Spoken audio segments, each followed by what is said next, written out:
بسم الله الرحمن الرحيم. اللهم صل وسلم وبارك على سيدنا محمد وعلى آله وصحبه وسلم. لو متربي الفراخ البلدي شوية نصايح كده مهمين عايزكم تخلي بالكم منها علشان نحافظ على فراخنا من المشاكل ومن الأمراض.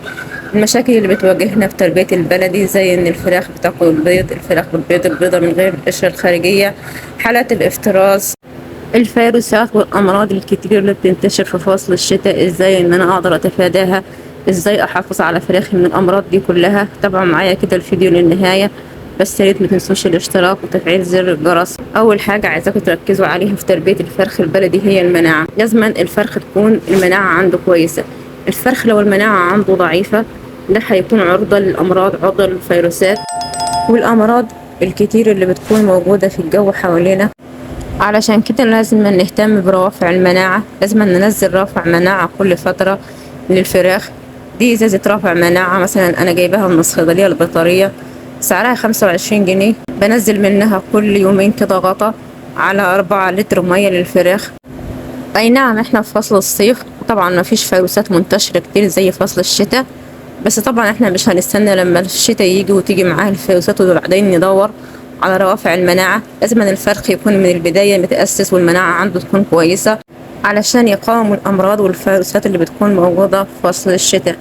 بالنسبة بقى لمشاكل الفراخ اللي هي إن الفراخ مثلا بتتأخر في البيض، أو إن الفراخ مثلا بتبيض البيضة من غير القشرة الخارجية، الفراخ بتاكل البيض، حالات الافتراس، كل دي مشاكل بيكون سببها ان الاكل اللي احنا بنقدمه للفراخ فيه بعض العناصر بيفتقد بعض العناصر زي مثلا الكالسيوم، زي الاملاح المعدنيه، زي الفيتامينات.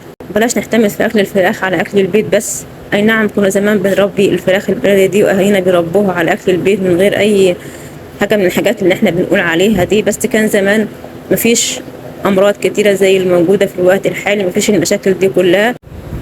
فلازم على الأقل إن احنا نقدم وجبة حتى في اليوم، أو على الأقل كل يومين وجبة زي كده فيها عناصر غذائية مكتملة. ونركز كمان على الأملاح المعدنية، لأن مشاكل الافتراس اللي بتكون موجودة في الفراخ البلدي بيكون سببها نقص الأملاح المعدنية.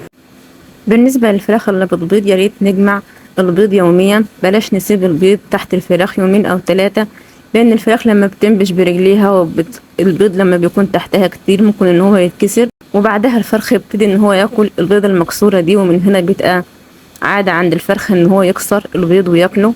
فالأفضل إن احنا نجمع البيض يوميا.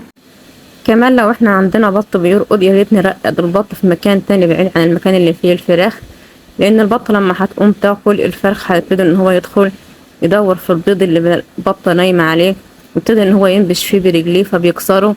لما بيكسره برضه بياكل البيض وخصوصا ان البيض ده بيكون فيه جنين، فده بيشجع الفرخ على ان هو ياكل البيض اكتر. علشان كده ضروري ان احنا نبعد البط اللي بيكون بيرقد بعيد عن الفراخ. دي كانت بعض النصائح المهمة من خلال تجربتي مع تربية الفراخ البلدي. يا رب يكون الفيديو عجبكم. في نهاية الفيديو تحية طيبة مني لكل المتابعين.